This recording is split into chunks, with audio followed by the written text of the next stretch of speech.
Hello mga kabarkads! Once again, this is RPB Moto Travel Vlog.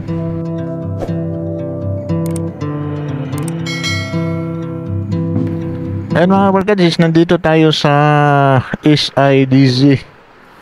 Yan, itong Samal Island Davao City Connector Bridge Project.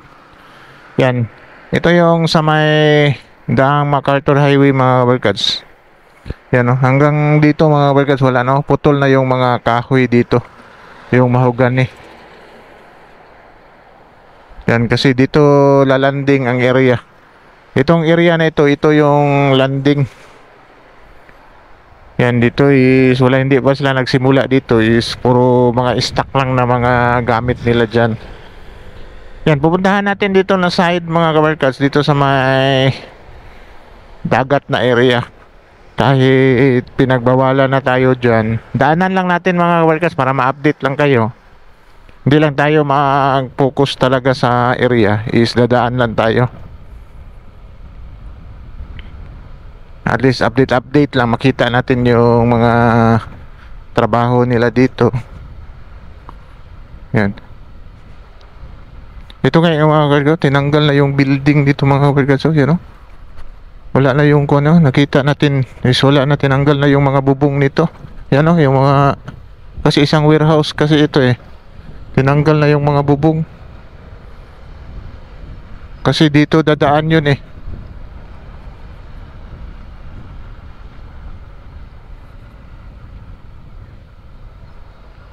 Ano, kasi dito dadaan eh. Yung project na yun papunta doon.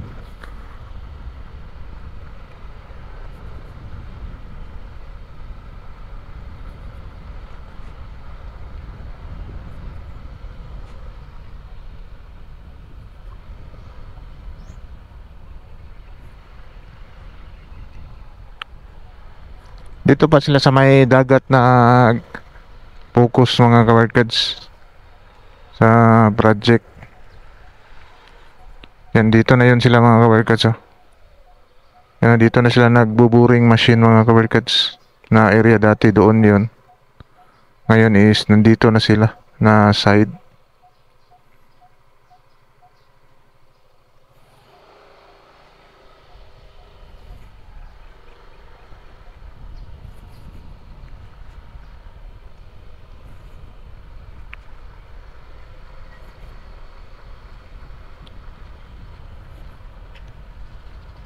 Wala na yung bahay dyan mga kabarkads ha. Kung na yung bahay. Ba na talaga yung bahay dito. Yan, dito na yung kung nila mga kabarkads. Hanggang doon lang pala yung kung nila, may bahay kasi dito mga kabarkads. Wala na yung bahay mga kabarkads oh. Okay, isa din ito siya natamaan sa project.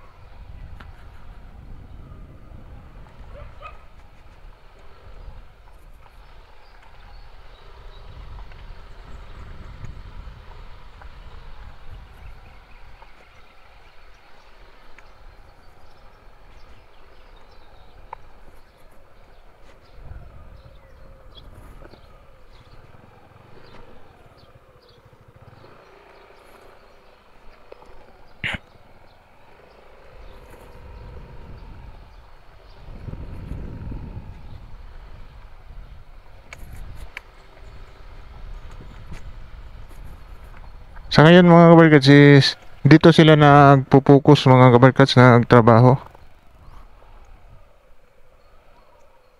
Dito sila side nagpo-focus. Yan o, ito may malaking bahay dito is wala na. Na kuan na ngayon. Dito is wala na nagtrabaho yung kuan mga kabarkads. Yung nagawa ng craneway kasi hanggang dyan lang yung craneway nila. Based sa narinig natin is iba na yung grupo naman ang magtatrabaho sa pagbubutas dyan sa para magawa ng poste. Dito ngayon kasi maaga tayo mga kabarkads is walang trabaho ngayon dito.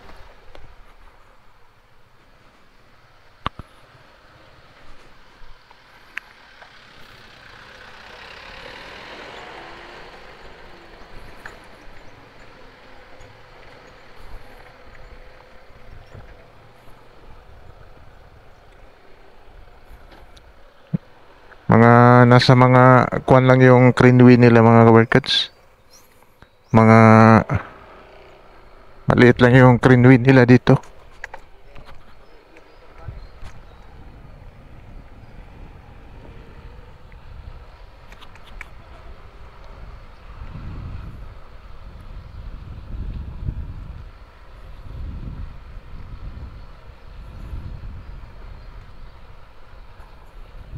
Yan, dito yun sila nagbubutas mga kabarkads.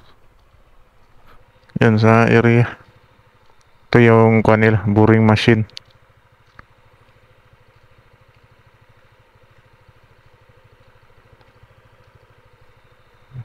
Yan, makita lang natin dito mga kabarkads is may tatayo na lang na poste dito kasi tuloy-tuloy yung boring machine nila dito nagawa. Tapos yung craneway nila is tapos na.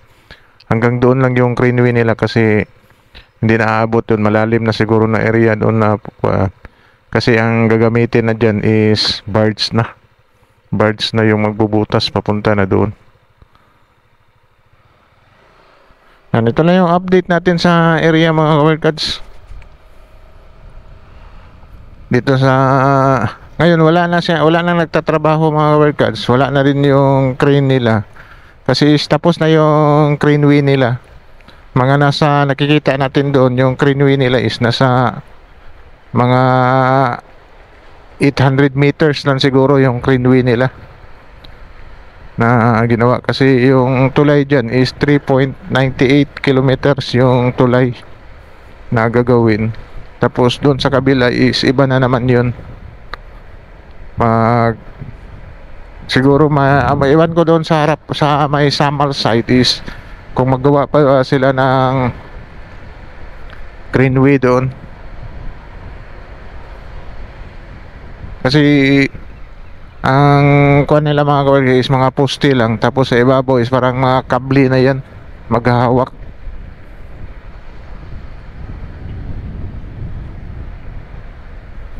Yan, wala tayong nakita doon mga trabante mga kabarkada. Time check is alas 6 pa ng umaga. Yan. Tapos dito mga kabarkads, wala na mga kahoy dito mga kabarkads. Ubus na lahat yung mahogani.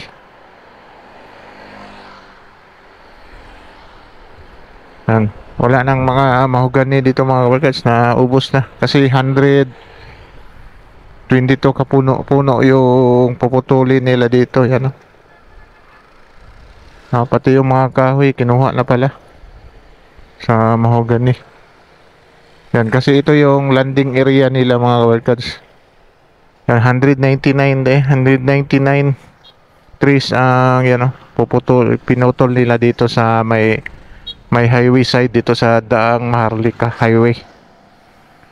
Yan.